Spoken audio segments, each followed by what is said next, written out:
ఒకే పథకానికి 2 నియోజకవర్గాల్లో 2 ప్రాంతాల్లో శిలాఫలకం వేసిన అత్యంత గొప్ప చరిత్రలో మీరున్న విషయాన్ని గుర్తు చేస్తా ఉన్నాను. 5 టీఎంసీల తాగునీళ్ళకు కుదించారు మీరు.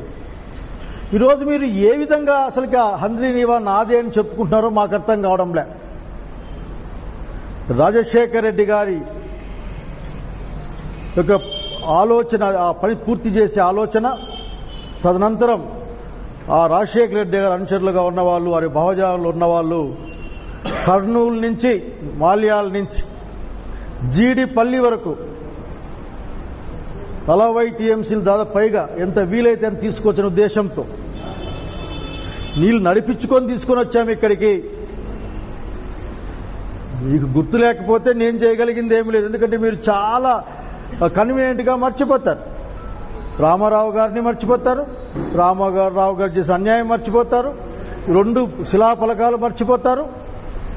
కానీ గుర్తు చేస్తా ఉన్నాం, ఈ రోజు జీడిపల్లికి నీళ్లు వచ్చినా కుప్పం దంకా తీసుకుపోతామని మీరు చెబుతున్నా అది ఆనాటి రాజశేఖర రెడ్డి ఆయన యొక్క పరివారం సాధించిన ఒక ఘనత తప్ప ఇంకోటి కాదు. అంతకుముందు ఈ జిల్లాకు మీరు ఒక్క చెంబు నీళ్లు కూడా తీసుకొని రాలే. మీరు గుర్తుపెట్టుకోవాలి ఆ విషయాన్ని.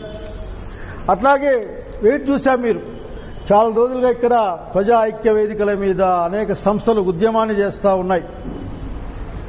హంద్రీనీవాను వెడల్పు చేయండి,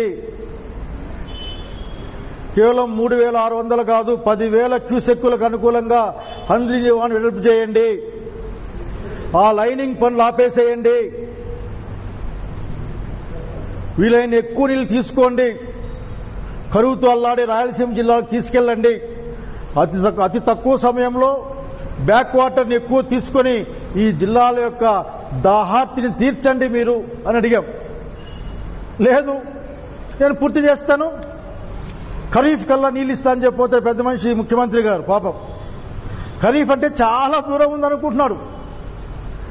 ఖరీఫ్ అంటే నెల తర్వాతనే జూన్లోంచి మొదలవుతుంది ఖరీఫ్. బహుశా ఎన్నికలు అనుకుని ఉంటాడు. ఖరీఫ్ అంటే ఒక నెలలో మొదలవుతుంది, నెలలో పూర్తి చేసి మీరు నీళ్ళు ఇస్తామని చెప్తా ఉన్నారు. ఆ లెక్కలేదో, ఆ డబ్బుల అనౌన్స్మెంట్ ఏదో, ఆ ప్రణాళిక ఏదో మీరు మా ముందు పెట్టమని, మా జిల్లా ముందు పెట్టమని మేము డిమాండ్ చేస్తా ఉన్నాం. అట్లాగే మీరు మాట్లాడుతూ డ్రిప్ ఇరిగేషన్ గురించి మాట్లాడారు. అనంతపురం జిల్లా హార్టికల్చర్లో అగ్రస్థానాన్ని చేర్చింది జగన్మోహన్ రెడ్డి గారు, అంతకుముందు రాజశేఖర రెడ్డి గారి ఆలోచన విధానం తప్ప మీరు కాదన్న సంగతి గుర్తు చేస్తా ఉన్నా. నేను ఇన్వెన్షన్ ప్రధానికి మీరే ఇన్వెన్షన్ ఆఖరికి హైదరాబాద్ సిటీ కట్టిన కులీ కుతుబ్ షా ఎక్కడికి పోయాడో కానీ అసలు నేనే కట్టా, నేనే నిర్మించానని చెప్పుకునే ఒక అనేక విషయాలు వింటూ ఉంటాం. ఆ దాంట్లో భాగం అయ్యా ఈ జిల్లా రైతాంగం డ్రిప్ స్ప్రింక్లర్ల యొక్క నీటి పారుదల పద్ధతుల్లో ఒక విప్లవాన్ని సాధించింది. కానీ మీ దగ్గర నుంచి తగిన ప్రోత్సాహం లేదు. మీరు తక్షణం ఈ జిల్లాలో సన్నకారు రైతులు, చిన్నకారు సన్నకారు రైతాంగానికి మొత్తం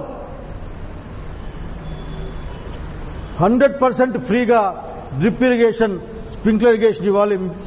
100% ఎస్సీ ఎస్టీలకు ఇచ్చాం, 90% చిన్న సన్నకారు రైతులకు ఇచ్చాం.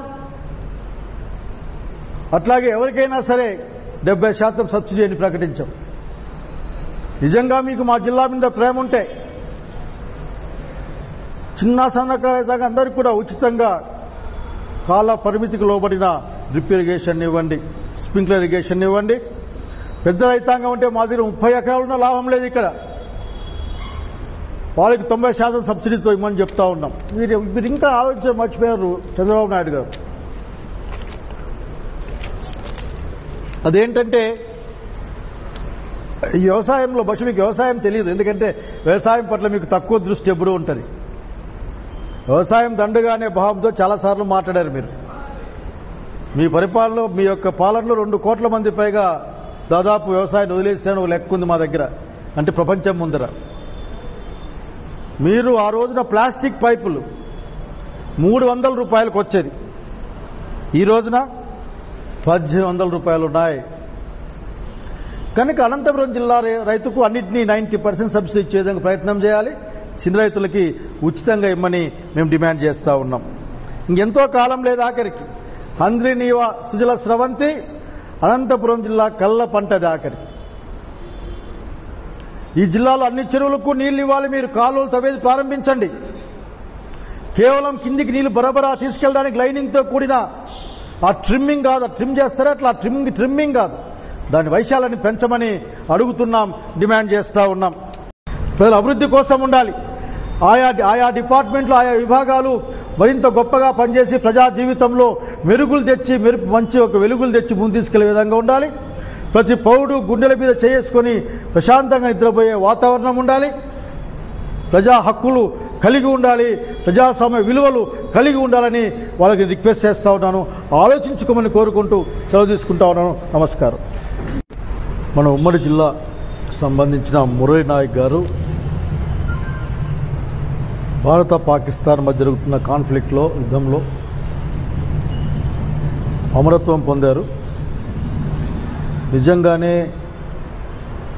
శౌర్య ప్రతాపాల దృష్ట్యా గొప్పగా చెప్పుకోవడానికి అవకాశం ఉన్నప్పటికీ, గొప్పదైనప్పటికీ ఆ వీరుని మరణాన్ని మనం ఖచ్చితంగా ఈ రోజున భారతదేశ పౌరులుగా అత్యంత శ్రద్ధాభక్తితో గౌరవించాల్సిన అవసరం ఉంది.